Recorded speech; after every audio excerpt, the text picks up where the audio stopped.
Biscuit టిన్. ఈ పేరు వినగానే బిస్కెట్లతో ఉన్న డబ్బా అనుకుంటారెవరైనా. మనమే కాదు, ప్రపంచంలో అందరూ అలానే భావిస్తారు. సిగరెట్ టిన్ లాగా బిస్కెట్ టిన్ అనుకోవడం సహజం. అయితే ఈ రూల్ న్యూజిలాండ్ పార్లమెంట్కు ఏమాత్రం వర్తించదు. బిస్కెట్ టిన్కు న్యూజిలాండ్ పార్లమెంట్లో ఒక ప్రత్యేక స్థానముంది.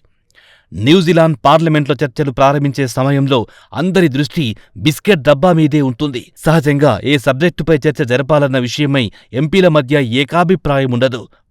ఫలానా సబ్జెక్టుపై చర్చ జరపాలని ఓ ఎంపీ అంటే, కాదు ఈ సబ్జెక్టుపై చర్చ జరపాలని మరో ఎంపీ అంటూ ఉంటారు. న్యూజిలాండ్లో ఇది సర్వసాధారణం. ఈ నేపథ్యంలో ఎంపీల లడాయికి తెరవేయాలని న్యూజిలాండ్ పార్లమెంట్ డిసైడ్ అయ్యింది. ఇందుకు బిస్కెట్ డబ్బాను తెరమీదికి తీసుకొచ్చింది.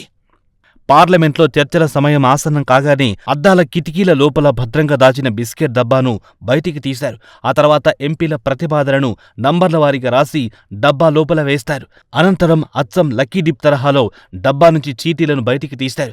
దీనికి కూడా రాజకీయాలతో సంబంధం లేని వ్యక్తులను ఎంచుకుంటారు. ఎక్కువ కాలేజీ స్టూడెంట్స్ను చీటీలు తీయడానికి ఉపయోగించుకుంటారు. ఒక్కోసారి పార్లమెంట్ కార్యకలాపాలు చూడ్డానికి వచ్చే వారికి కూడా చీటీలు తీసే అవకాశం ఇస్తారు. ఆ తర్వాత చీటీలలో ఏ నెంబర్ వస్తే ఆ నెంబర్ కింద రాసి ఉన్న అంశంపై పార్లమెంట్లో చర్చ మొదలెడతారు. ప్రతి ఎంపీ ప్రతిపాదనకు అవకాశం కల్పించాలన్న సదుద్దేశంతో న్యూజిలాండ్ పార్లమెంట్లో ఈ డబ్బా ఆచారం ప్రారంభమైంది. వినడానికి విచిత్రంగా అనిపించిన బిస్కెట్ డబ్బా ఆచారం మంచి ఫలితాలనే ఇచ్చింది. ఈ పద్ధతి ద్వారా న్యూజిలాండ్లో అనేక ముఖ్యమైన చట్టాలు రూపొందించారు. వివాహ సమానత్వం, కారుణ్య మరణాలను చట్టబద్ధం చేసే బిల్లును ఈ బిస్కెట్ డబ్బా నుంచి తీసినవే. న్యూజిలాండ్ పార్లమెంట్లో గతంలో భిన్నమైన పరిస్థితులుండేవి. బిల్లును పార్లమెంట్ సిబ్బందికి అందజేయడానికి ఎంపీలు బాగా కష్టపడేవారు. చర్చల సమయంలో తమ ప్రతిపాదనను ముందుకు తీసుకెళ్లడానికి పార్లమెంట్ సిబ్బంది కార్యాలయాలకు పరుగులు తీసేవారు. ఒక్కోసారి సదరు సిబ్బంది కార్యాలయం దగ్గరే ఎంపీలు రాత్రంతా ఉండాల్సి వచ్చేది. ఈ విధానంపై న్యూజిలాండ్ ఎంపీలు ఆగ్రహం వ్యక్తం చేశారు.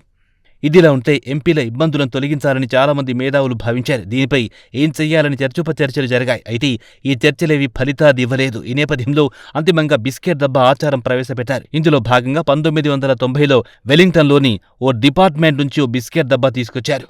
కాగా ఈ డబ్బా తెలుపు, నీలం రంగులో ఉంది. అప్పటి నుంచి న్యూజిలాండ్ పార్లమెంట్లో బిస్కెట్ డబ్బా ఆచారం ప్రారంభమైంది.